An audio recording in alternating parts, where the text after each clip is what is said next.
Here we are. Now we're live. Hello, everyone. My name is Sandra Harris. I am American Women Artists Executive Director. Thank you for joining us for another one of our webinars. A couple little housekeeping tips. We can't see or hear you, so you can communicate with us over, if you look to your right on top, you'll see the little chat bubble. And that is where you can comment, ask questions, whatever you like throughout the presentation. We are thrilled today to have another perspective on the artist-gallery relationship. We're thrilled to have Cheryl Newby with us. Cheryl has been a longtime friend of AWA, as well as many other arts organizations, museums, as both a patron and a board member. Her gallery experience is fascinating because when you read her bio, she started as a collector and was collecting interesting antique maps and prints, and noticed, like any good business person, there wasn't a market or place to buy them where she was in South Carolina, and started a business doing that. And then it continued to evolve until she owned Cheryl Newby Gallery, which many of us are familiar with, and started in 1983 and retired in 2001. I believe I have that right. So decades of experience in understanding how the market changes, how the art changes, how the sales happen, and of course she ran every aspect of the business. So welcome, Cheryl. We're so happy to have you here today. Thank you. I'm thrilled to be here. So Cheryl was kind enough to record a video for us, outlining some of the things you can think about as an artist. So we will play that video, and then when it's finished, we'll come back here and you can put your questions into the chat while the video is going on, or wait until the video is over, and then we'll have a conversation. So once again, welcome everybody, and we will start Cheryl's video. Thank you.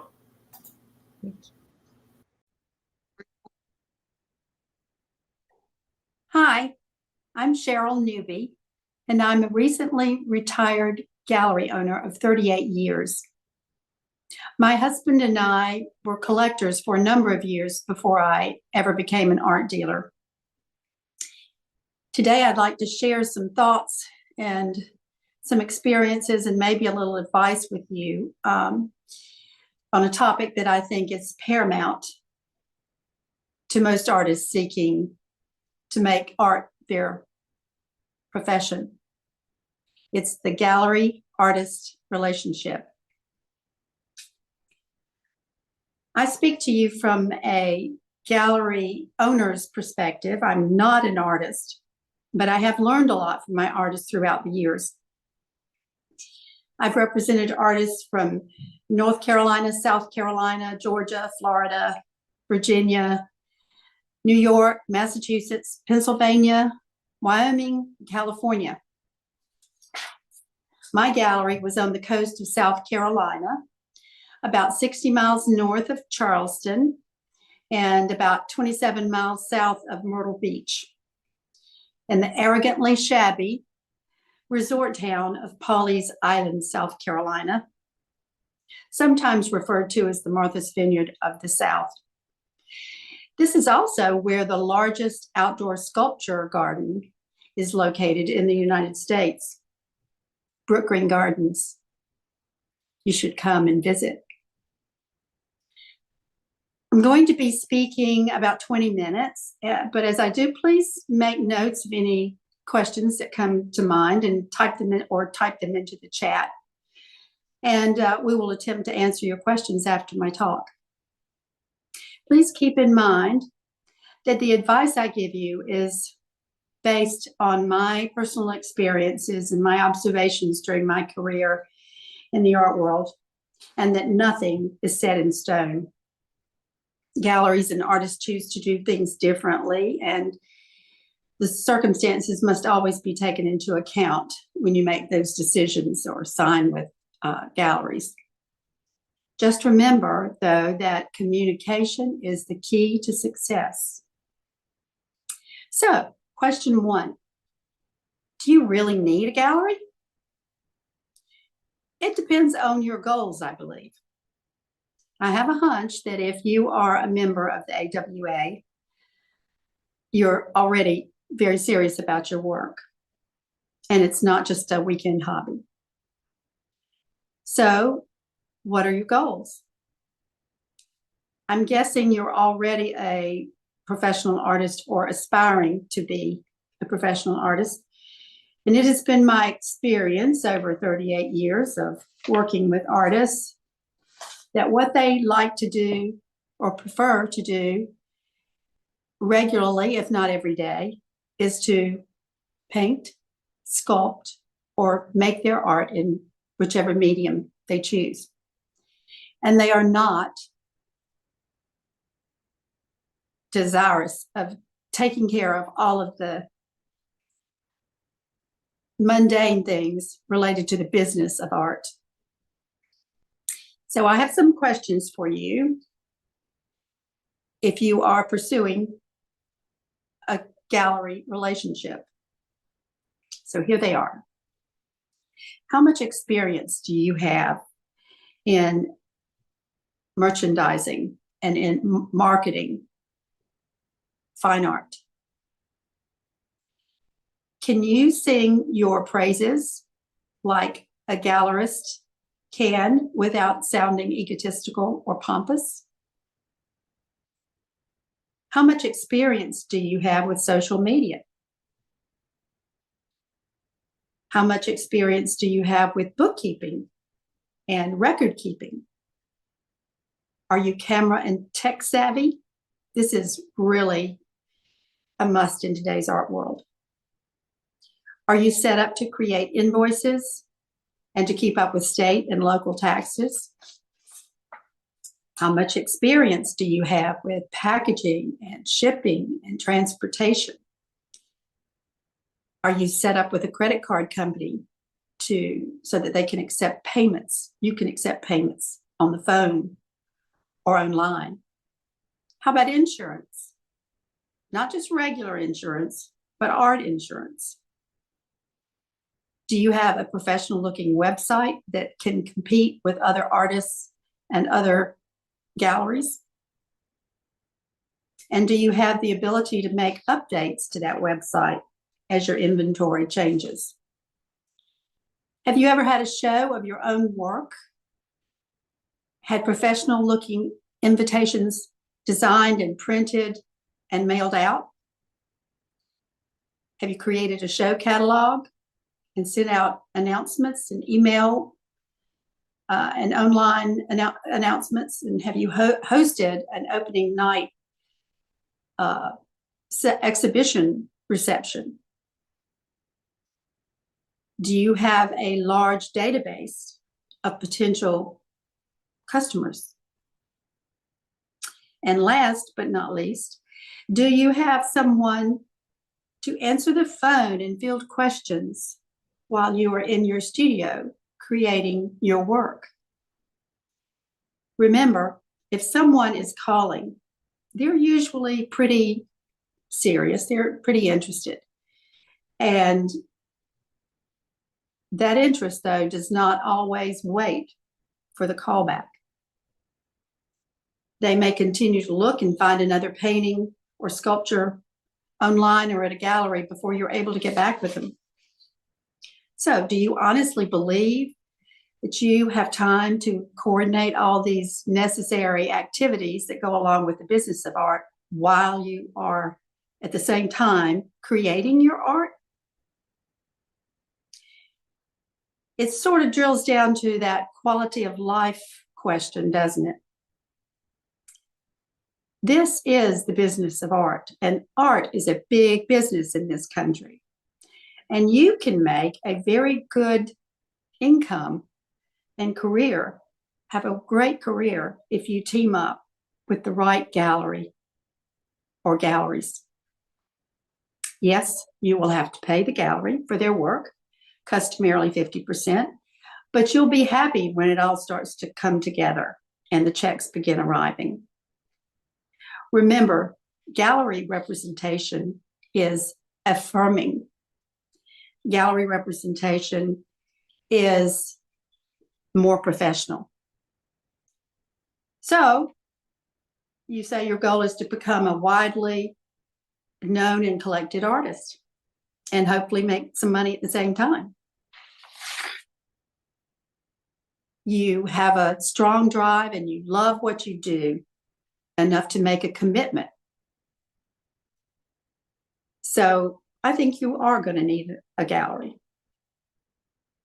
How many galleries? That's a question for another time.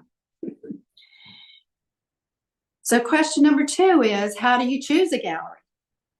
It requires research. Begin with physically visiting galleries. Visit as many as you can, not just locally, but far and wide. Check out the local galleries if there are any, but definitely go to other cities and regions. Go. You will be amazed at what you can learn.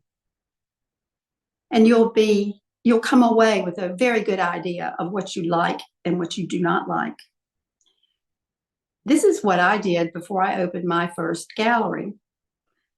I wanted to study how successful galleries operate. My husband and I had visited lots of galleries over the years as, collectors or art lovers or as potential buyers, but I wanted to go back with a different perspective in mind. I wanted to see and think while I was there about what they were doing and how they did it. You could probably write off almost all, at least some of your trips, the cost of your trips to do this, as legitimate business expenses, but do ask your accountant about that. So what do you look for when you visit these galleries? Pay attention to how you're greeted. I recommend you do not tell them that you're an artist. It's better to just let them assume that you are an art lover and that you may be a prospective buyer. This will allow you to experience the vast differences in the way galleries interact with their customers and collectors. Then what do you think of the manner in which they are displaying the art? Is the lighting good? Are the prices posted by each piece? Is there information posted about the artists that are represented? What about the framing? Is it all high quality? This is very important, framing, but that's a whole subject for a different webinar. Would you want your art to be displayed on the same walls with these artists in the galleries that you're visiting? Is the gallerist welcoming and helpful, informative, or are they cold and snooty? Ask yourself, would you want to be represented by this gallery? And then do a little more research and find out, how old is the gallery? Does it have a good reputation? Talk with other artists. Ask them about their experiences, and perhaps that you can get recommendations of other galleries to visit. And then always check out the gallery's website. Is it easy to navigate? Do they post prices on their website? There are differing views on this. And in some galleries, you will not see prices on the walls in the galleries or on the website. Some will post prices in the gallery, but not on the website. And I have strong opinions about this too. I'm a firm believer in posting prices both in the gallery and on the website. And there are several reasons for this. It helps to qualify buyers and therefore saves time for both the customer and the gallery. The customer's time is valuable also. Some buyers are embarrassed to ask the price, and it's just intimidating. Posting the price shows buyers that your work sells for this price and your gallery does not hesitate to post it. In other words, you have a track record. Posting prices also lets the artist know that the gallery is offering the work at the agreed upon price. I have had artists tell me that a particular gallery does not post prices, and therefore they aren't really sure what they're offering the work for or what they're getting for the work.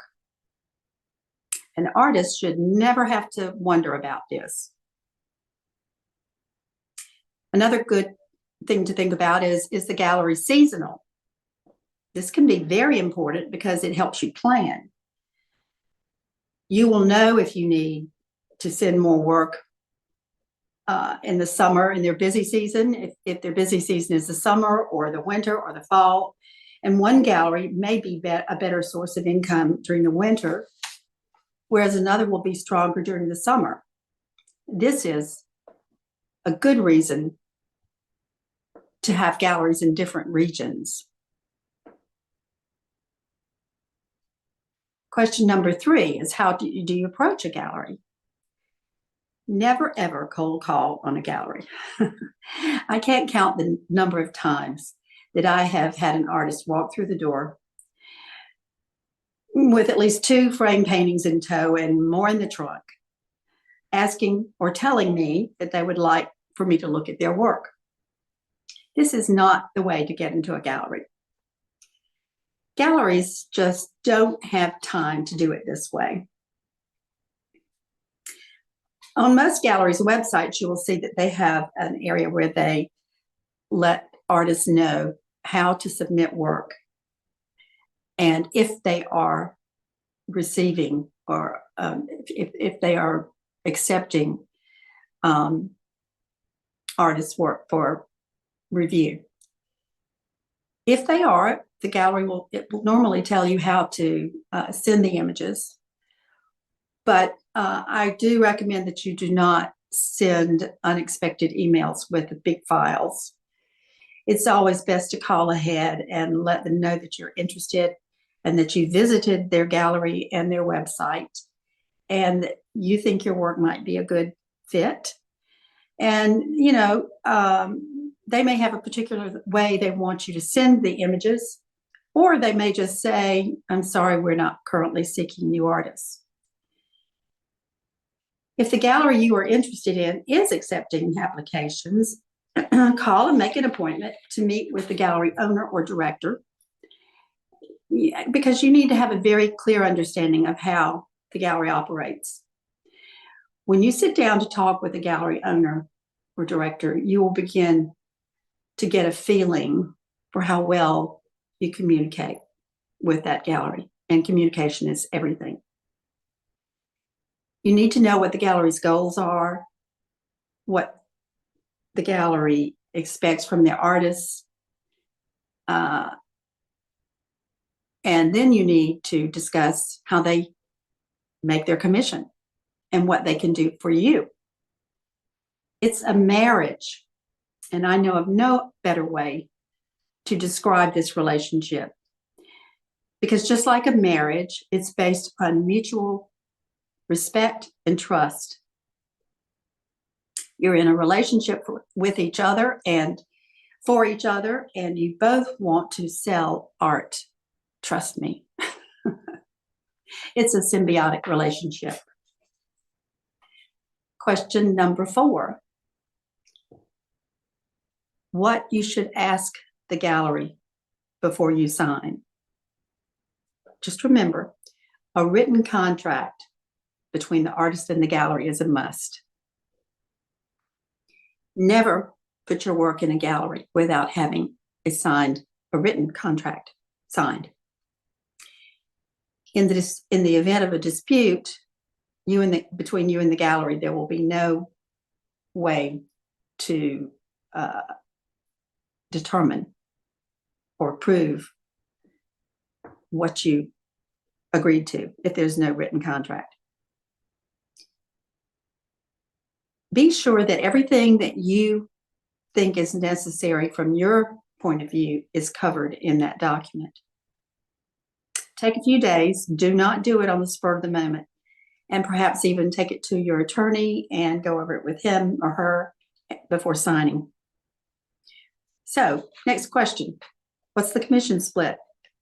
And normally it's 50-50 for painters and 40-60 for sculptors. Next, when is the artist paid? In our gallery, it was usually within 30 days of receiving payment in full, unless the buyer was doing a layaway.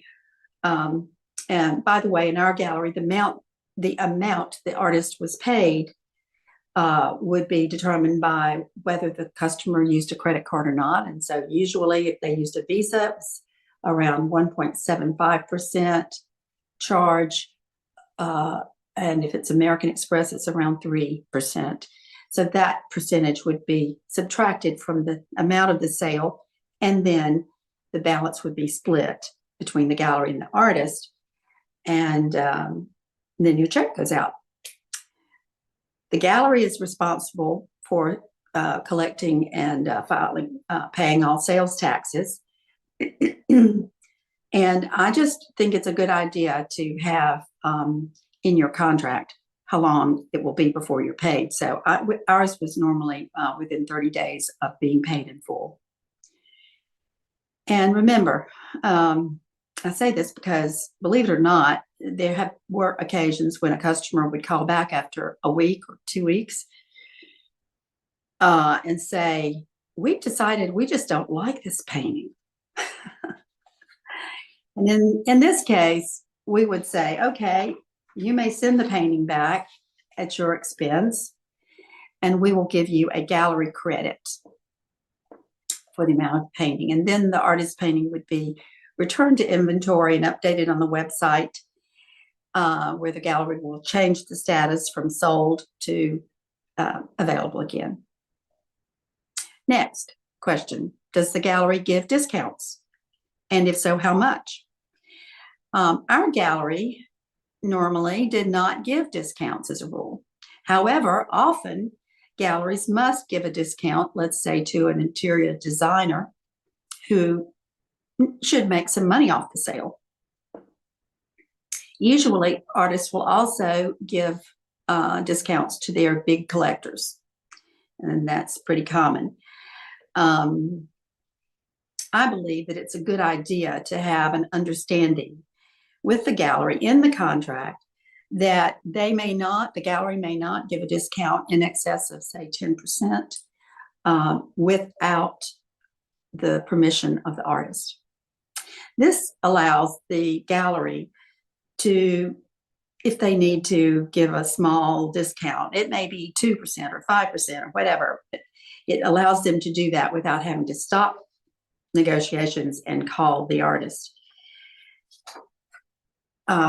I have always tried to price everything in our gallery fairly to begin with, and not structure pricing so that we can always give a discount to a customer just to make them feel like we've given them special treatment. This is a common practice in many galleries, and I strongly disagree with it. And remember that there are many customers who never, ever ask for a discount. So next question, how does the gallery handle own approval requests? Most customers purchase without asking to take a painting or have it shipped on approval, in my experience. But there may be some people who simply cannot be totally sure until they see it in their home or office. So this should just be determined by the situation. Usually the request is perfectly reasonable. However, there are others, usually local to the gallery, who will deliberately come in and look at paintings and ask to take one out on approval, unbeknownst to you, for the purpose of decorating their home for the weekend party. And then they return it the first of the next week and say it just didn't work out. Well, yeah, it happens. And it's happened to me on at least 2 occasions that I found out about. Every gallery must decide on how to handle own approvals. In our gallery, the customer normally paid for shipping when they were out of town. So if they return it, they must pay for shipping both ways. This causes them to be pretty sure about that painting before they ask us to ship it on approval. Next question, how to price your work. And this may be a moot question for some of you who have been painting for years and years, but when you're just starting out in a gallery, I think it's better to start relatively low because it is very easy to raise prices over time, but it is terrible to have to lower prices. So listen to what your gallery recommends, and do keep in mind, though, that your prices must be consistent throughout all of your galleries. There are other topics to discuss with the gallery before you sign. Exclusive representation is an issue that comes up now and then. I don't recommend this, at least not in the sense of total representation. I mean, you know, how good can the gallery be to say they can keep you busy year-round, but all by themselves? I do, however, think that it can be to both your and your gallery's advantage to give specific territorial exclusives. Never, ever have more than one gallery in a city. I don't care how big the city is. You may prefer not to have more than one gallery in a state or in an entire region. It depends on your art, really. Then discuss your website with your gallery. Super important. It must look very professional, and it's all about you and your work. But you should always list your galleries with their contact information, addresses, websites, and phone numbers. I strongly recommend that you do not put your personal contact information there. That is not being rude. It's just saying all of my art business goes through my galleries.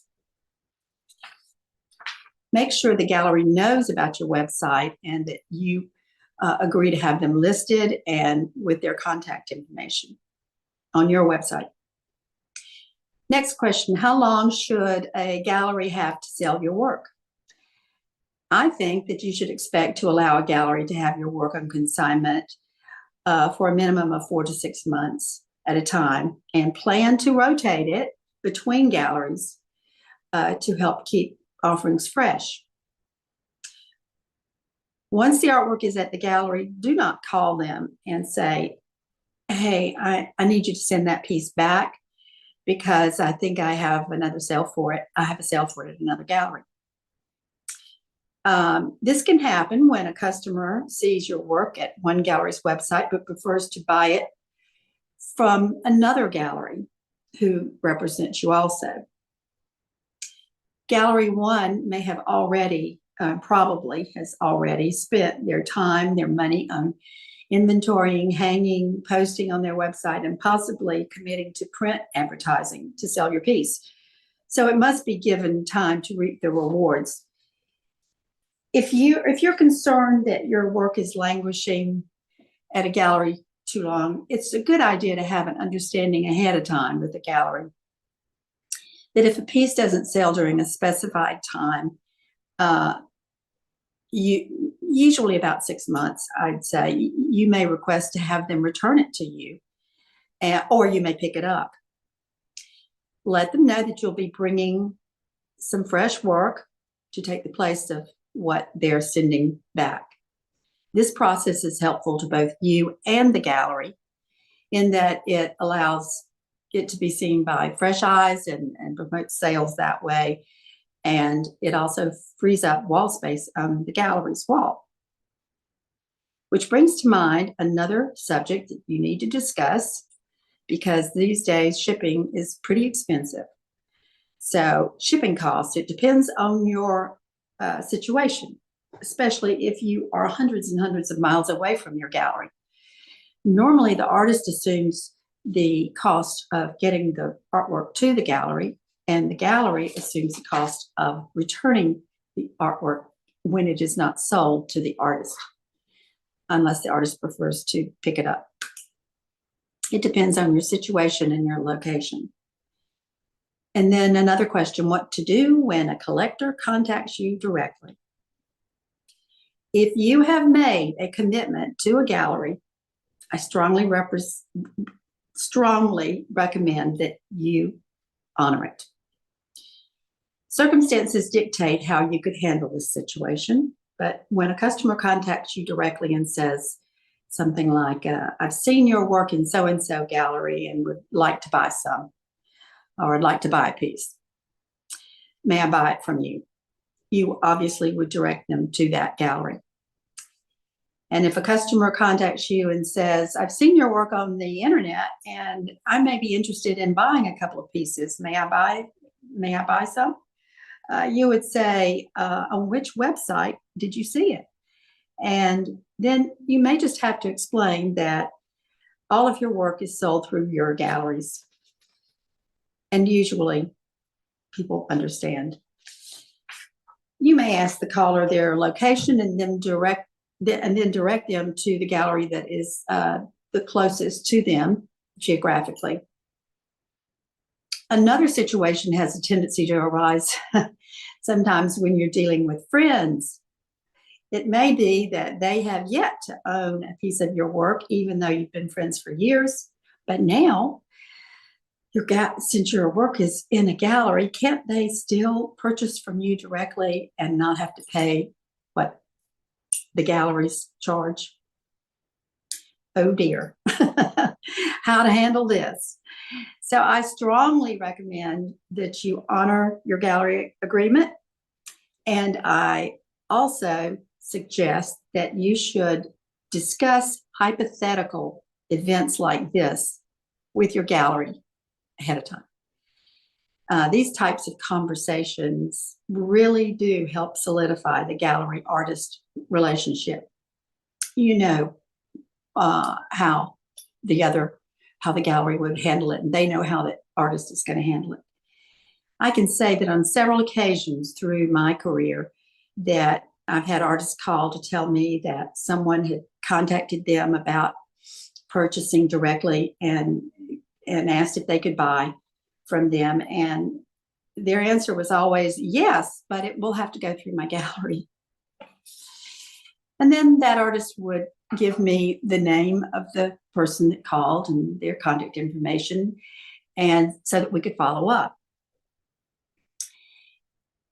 And by the way, when there is a commissioned painting involved, the artist would set the price with the customer, and the gallery would lower the gallery's commission since the artist will have to be working with the client more than usual. The transaction fees and the delivery and so forth, the commission painting would usually still go through the gallery. In closing, I would like to emphasize that the gallery-artist relationship is profoundly important to the success of the artist. Hopefully, over time, you will develop an enduring relationship with your gallery that becomes beneficial to you both. One of the things that I am the most proud of as a retired gallery owner are the relationships I had with the artists that I represented. We were not just business partners, we were friends, and we remain so. Thank you, and I hope that at least some of what I've said has been helpful to you today, and I look forward to fielding your questions.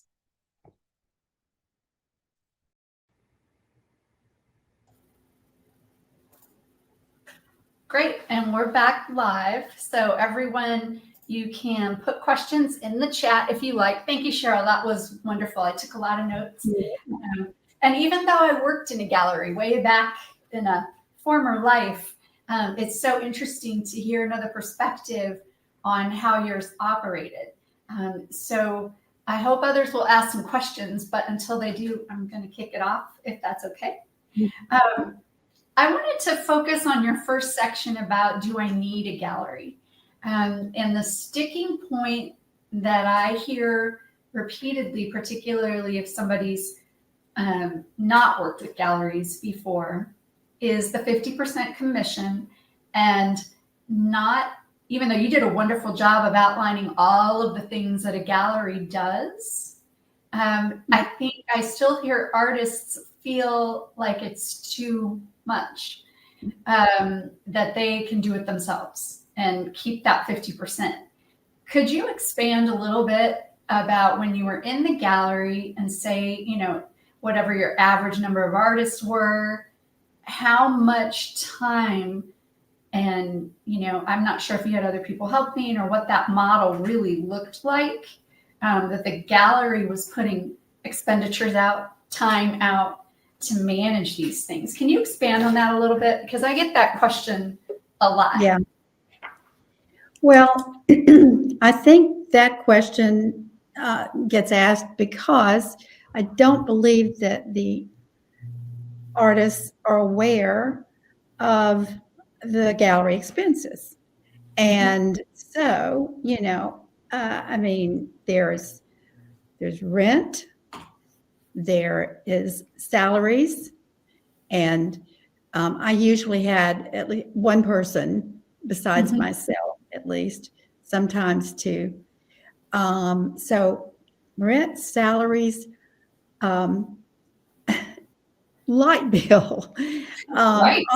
the advertising is huge for us because we did things like we advertised in magazines, you know, in various art related magazines. And that is not inexpensive. Not at all. Thousands of dollars. Yeah. And the artists love that advertising.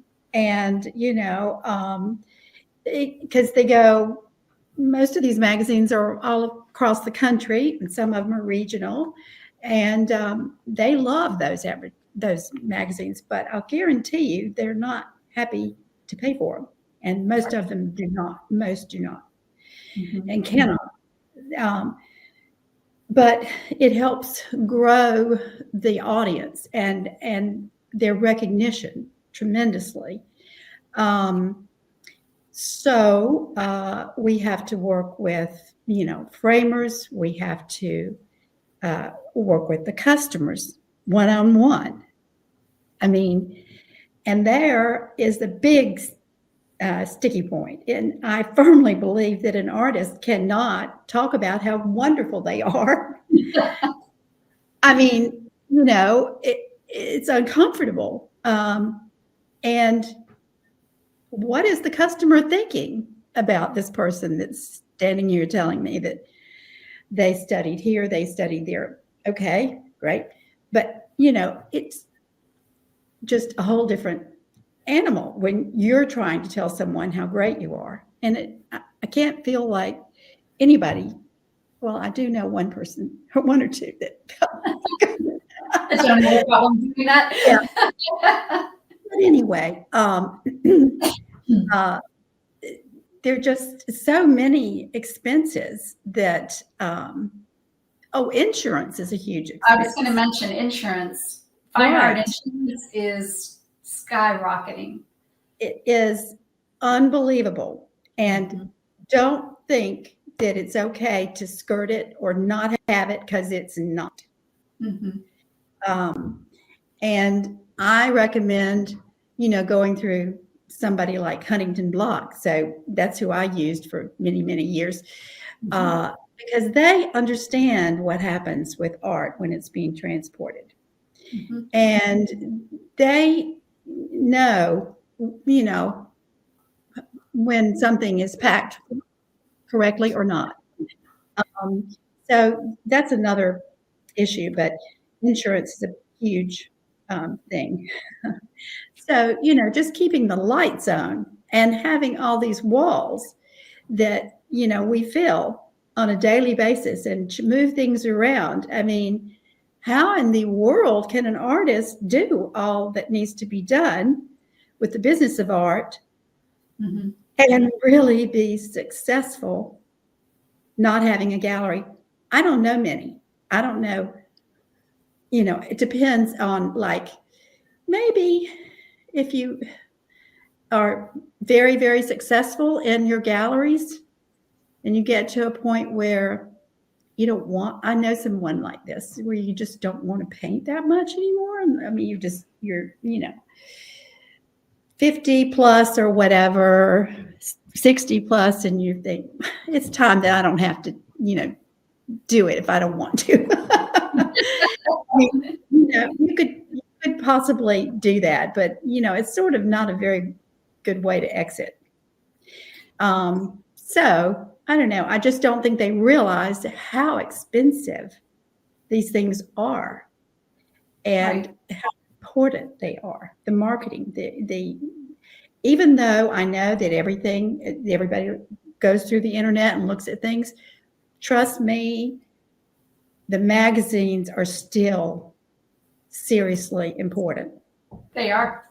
Mm-hmm. So, and if you don't have a gallery that's willing to do that for you, then, that's another great question. If the gallery is not spending those thousands of dollars on ads, one more piece of that service that you need to dive into with.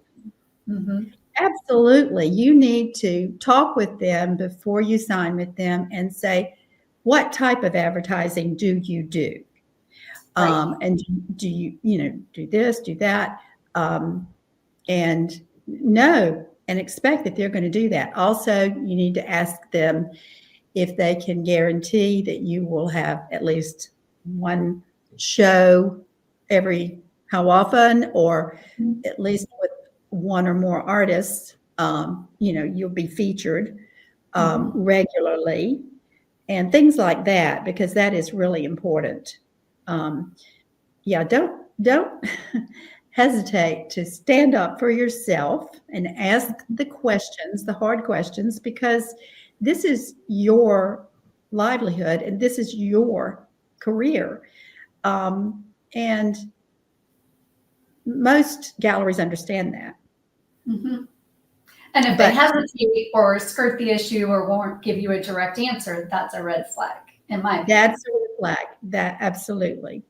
And so what about, I've heard in this sort of same vein, people, because our culture is so comfortable buying online now, we've heard artists who say, I just set up a website with Shopify or whatever the program is that they were using, and people just go to my website, buy on my website, no harm, no foul, no commissions to pay.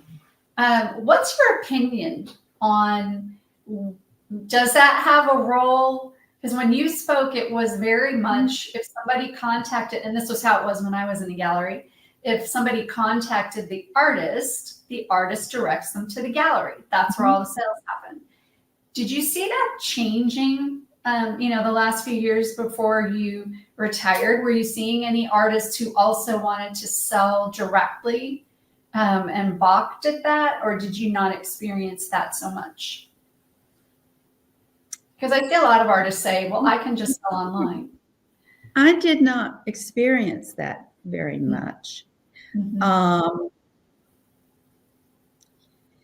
If at all, maybe one, but no, I can't say that I did. I mean, because honestly, we tried to do a lot for our artists, for each artist. And I think the fact that the overwhelming majority of our artists, I mean, I was in business so long, I actually, several of my artists passed away. I mean, they were older or they got sick or whatever. But they stayed with us a long time. And I think if they hadn't been happy, they wouldn't have stayed so long. Right. I've had several of my artists tell me that we were their best producing gallery, So yeah, I haven't had that too much. Now, let me just say this. without trying to sound snooty or whatever. Etsy and Shopify, whatever, that's all fine. But, most of our artists' works were several $1,000s. Right. Doesn't work on those Mm-hmm. well at all, I don't think, in what I've understood. Mm-hmm. I mean, in other words, the fine art and the people who are considered fine artists and whose work sells for, a minimum of, $2,000 and maybe $30,000, you're not going to find them on those, and the people who are, I mean, it just depends on the market. And, what market are you trying to get to is what you need to ask yourself. Right. When you think about that, do I pay a commission or not? Because you're not going to get to the real serious art collectors on Etsy or I don't think, or Shopify or whatever. I really like that because you kicked off your video by talking about asking yourself questions about your goals. And I think that that's very important because if your goal, like you just said, is to have serious art collectors that are paying thousands of dollars up to hundreds of thousands of dollars for works, and that's where you want to see yourself, that is a different pathway usually. It is totally different. Whereas if you say, no, I'm not interested, because that is a whole different lifestyle too, interacting with those collectors. Yes. And the gallery takes that on for you, which is nice. Right. But if you say, no, that's not my goal at all, then being very clear about that. But I think that's tough. And I think we should have a webinar about that, being very clear about your professional goals. Right. Usually I'm creating this art and I love this art. What's your goal for your career, right? That's interesting. Yeah. And how do you see yourself growing? And because, if an artist gets to the point where they think they're good enough, then, they say they're not an artist anymore. You've heard that, I'm sure. And I think it's very true. Right. So, I loved it when my artists would be very busy, but they would continue to try to learn more all the time. I could mention, a name or two that pops into my mind. Right. And that's nothing wrong with me saying, is it? Who I'm thinking about? Oh. Well, she's a member of IWA. I think Wolf's Claw. Paula is just a real driven artist, but she is never satisfied. She always wants to be better and better, and she pushes herself, and she knows what her goals are. But anyway, not trying to. No, I think that's great because I the sort of flip side to that, like I worked in a gallery that had a couple of lifelong representations for some artists. And it was very interesting when one of the artists in particular was getting older, wanted to branch out and try a bunch of new things and keep growing. But the clientele didn't necessarily, they wanted to see what had always been done. Did you ever experience that? I'm thinking of someone right now that had that situation, and it didn't turn out so well for her. Right. And she wanted to go she wanted to paint totally different things than what she had been painting and what we've been selling so well for her. But I understand that. I mean, golly, you can get tired of painting the same thing over and over again. Right. And, and you can do lots of those things and put them on Etsy or, Shopify or whatever and sell them at $7,500 a piece and just sell them constantly. But I don't even want to do that. I mean, Right. really. Whole factory, yes. Yeah. So it's a goal question. It's interesting because that is sort of the double-edged sword of you're establishing this base with collectors. They fall in love with what you do. And then you almost, you have certain collectors looking for the next work by that person. And if it's completely different, then it's interesting. It's an interesting conversation. Yeah. I wanted to ask another one. We have a quiet group today. I'm not seeing their questions, but I have another one. The other one I wanted to ask, so you spoke beautifully about this synergy between the gallery and the artist and, the communication style and kind of picking up on how you had chemistry or not with these folks, because it's a commitment.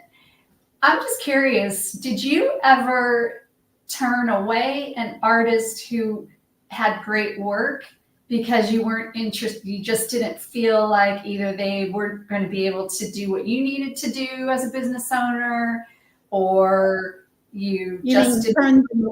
Do you mean like you decided not to represent them? Or they came to the gallery? Right, when you met them and you were considering their work, did you, I guess, what were the reasons you might not accept an artist? That's kind of what I'm getting at, both work-wise, because I think for some folks we've heard, it feels like a mystery of how does this you gave great advice, go to the artist, see, go to the gallery, see what they're selling. But what are the things you're really looking for when you're selecting somebody to represent? In my gallery, I didn't ever want to bring anyone into the gallery who was doing too much of what I already have. I mean, I didn't want to, in other words, if I had 2 or 3 landscape artists whose styles were totally different from one another, that's so important. I didn't necessarily want to bring in another landscape artist. Okay. Right. Now, if you go down, I mean, you go to some cities, I'm just thinking right now, Charleston, you go to Charleston and you go down King Street or wherever, and you walk down and go to the galleries, it all starts to look like you're seeing the same thing. And in some galleries, it almost looks like the whole gallery is the same person painting. Because they're all some artists tend to copy each other, and lo and behold, which is one of my pet peeves. And so you get that, but I wanted to make sure that didn't happen in my gallery. So when I would look for an artist, they had to be something that really caught my eye because their work was very different and good. So that was the first thing I guess I would look for. I would not have an artist in the gallery who did reproductions or prints or giclées, with one exception. My first artist that I ever represented, living artist, after I was doing the original antique prints and maps and so forth, was Ray Ellis. And Ray already had quite a lot. He was like in his early 60s when he came into the gallery. And he had a big track record of doing books with Walter Cronkite, South to Southeast, North to Northeast, West Wind, Spirit of Golf, all that. And so he had already chosen to do like 4 to 7 prints from each book every time a book would come out. So when I got right into the gallery, he came with that. And so he was the only one who I, really. And I noticed you mentioned that even in your beginning retail, even the maps and all of that, they were all originals. So that was very important. Absolutely. I think that's so interesting and important for artists to think about. You know, AWA won't allow prints or giclées in our shows in museums, and museums aren't looking for that either. So again, if that's your goal to be in a certain circle of collectors or ending up in museums, they're going to want that original piece. So that's interesting. Many collectors would never, buy anything but an original piece of art. I do have a question from one of the viewers. She was told that it's easier to get into a gallery if one of the already represented artists sponsorship recommends you. Is that true in your opinion? If you had one of your representative artists tell you about another, it's easier to get me to look at them. Okay. If someone in the gallery, one of the artists says, Cheryl, calls me up or says, you need to look at this artist, and because he or she is really good. I will definitely do that because they're familiar. That artist is familiar with our gallery, and they know whether or not it would fit. So yes, it gets seen easier. Now that does not necessarily mean they get in, because I have had that happen. But it might be faster to be reviewed. It would probably be faster. Yes. Yeah. That's a great question. I hadn't thought of that. Great question. Yeah. I'm getting another question now. What about prints of digitally hand-drawn work? Where does that fit into the art world? It's not AI, but hand-drawn using an electronic pencil. What a great question. Because everybody from galleries to collectors are exploring this concept. Great question. Yeah. And that is something that I never got into. It really didn't come up that much before I retired.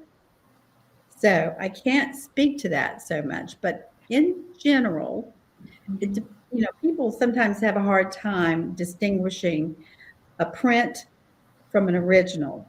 Okay. A reproduction, I consider, giclées reproductions. Okay. And I realized that everybody can't afford an original. And so the giclées. There is a market for that. Absolutely. Absolutely. Sure. There is a market for it. But,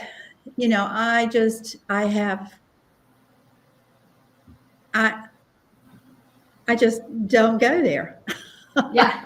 And I think that's why I love hearing. The gallery has to decide what their goals are too, That's right.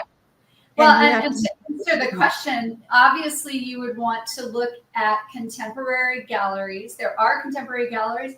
There are contemporary art museums that are recognizing that it's still an original work at the beginning, because as you mentioned, the viewer is hand drawn, right? Yes. It is still a person creating it. If the work was created by the hand of the artist. Correct. That is the company that's printing them off, giclées, 300, 500, 2,000 at a time. That's different. Right. And I think this is a great question. We could probably talk about it for hours, because I think different people in the art market may or may not care. That there will be a market. There will be a market for AI art sooner than later, and people they'll like it and they'll buy it. Right. I think it's kind of uncharted territory, but we're headed there. But I think for galleries and museums, when the artist is still the person creating it, that makes a big difference. Makes a big difference, in my opinion. So hopefully that answered your question. I'm looking to see if we have any more. If not, I probably have one more. So you talked a little bit about pricing. This is the other thing artists are always asking about. Did you help artists sort of analyze the market and help them set prices? did you give advice as a gallery owner on that? Because I feel like that is a challenge for folks that are just starting out. Yes, I Mhm. did. Mhm. Let me think, with maybe 2 exceptions though, the artists that I brought into my gallery had already a track record. They already were represented elsewhere. Okay. With, like I say, I think there were maybe 2, if not 3 exceptions. Mhm. So I didn't have to deal with that, but just 2 or 3 times. And I did help them. And we did find out rapidly in 2 of the cases, at least, that we weren't asking enough because they would fly off the walls. Walls, yeah. And when that happens, that's a really good thing. We like that, and we don't let them stay at those prices Right. for that long. Right. You've got to,